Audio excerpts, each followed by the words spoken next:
போகிறேன். டிஃபனுக்கு வந்து சைடிஷ் இல்லாமல் அப்படியே சிம்பிளாக ஒரு ஹெல்த்தியான பிரேக்ஃபாஸ்ட் நான் செய்ய போகிறேன். ரொம்ப ஈஸி தான்.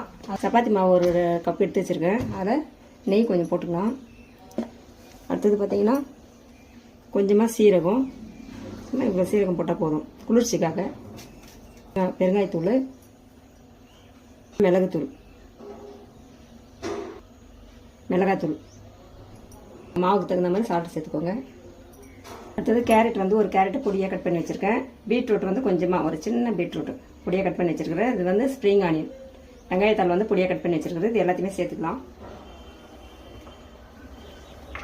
கருவேப்பிலை கொத்தமல்லி வேணுனாலும் நீங்கள் போட்டுக்கோங்க, உங்கள் விருப்பம் தான். வெங்காயம் வேணுனாலும் போட்டுக்கலாம். வெங்காயம், கருவேப்பிலை, கொத்தமல்லி எல்லாமே நல்லா பொடியாக கட் பண்ணிவிட்டு சேர்த்துக்கிட்டதுனாலும் சேர்த்துக்கலாம். நான் இது மட்டும் தான் போடுறேன். இது எல்லாத்தையும் போட்டு மிக்ஸ் பண்ணிக்கலாம். அவ்வளோதான், நல்லா மிக்ஸ் பண்ணியாச்சு. மாவோட சேர்த்து கேரட், பீட்ரூட் எல்லாத்தையும் நல்லா மிக்ஸ் பண்ணியாச்சு. அடுத்தது தேவையான அளவுக்கு கொஞ்சம் கொஞ்சமாக தண்ணி ஊற்றி மிக்ஸ் பண்ணிக்க வேண்டியதுதான்.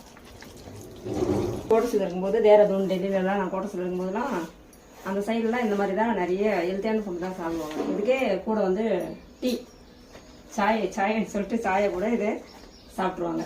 சப்பாத்தி சாப்பிட்டுன்னே டீ குடிப்பாங்க. அந்த மாதிரி எல்லாம் வித்தியாசமாக பண்ணுவாங்க. அவங்க தால் செய்வாங்க, இந்த மாதிரி வித்தியாசமாக செய்வாங்க. அதனால் அந்த பழக்கம் தான் எனக்கு வாசனையாக இருக்கும். சாப்பிட்றதுக்குமே நல்லா டேஸ்ட்டாக வாசனையாக இருக்கும். நம்ம சீரகம்லாம் போடுறதுனால அவ்வளோ டேஸ்ட்டு கொடுக்கும். ரெடி ஆயிடுச்சு வெஜிடபிள் சப்பாத்தி. வந்து ஒரு 5 நிமிஷம் அந்த மாதிரி ஊற வைங்க. நல்லா ஊறிச்சுன்னா சாஃப்டாக இருக்கும். அப்படியே எடுத்து தேய்ச்சி போட வேண்டியதான். நம்ம சப்பாத்தி தேய்க்கிற மாதிரியே தான் நார்மலாக தேய்ச்சி அப்படி போட வேண்டியதான். நம்ம சப்பாத்தி தேய்க்கிற மாதிரி தான் மாவு வச்சுட்டு லைட்டாக அழுத்தின மாதிரி தேய்க்கணும். நல்லா போட்டு நல்லா தவா வந்து சூடாகிடுச்சான்னு பார்த்துட்டு போடுங்க.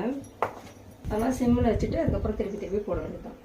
ஸ்லோவாக வெந்துச்சுன்னா நல்லா வேகும். நல்லா காயெல்லாம் வந்து வேகணும்னா நல்லா ஸ்லோவாக தான் வைக்கணும். நம்ம மற்ற வாழையில எடுத்தாச்சு.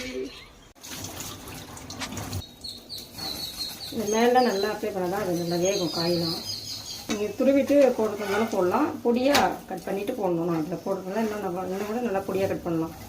சப்பாத்தி எடுத்துடுறேன்.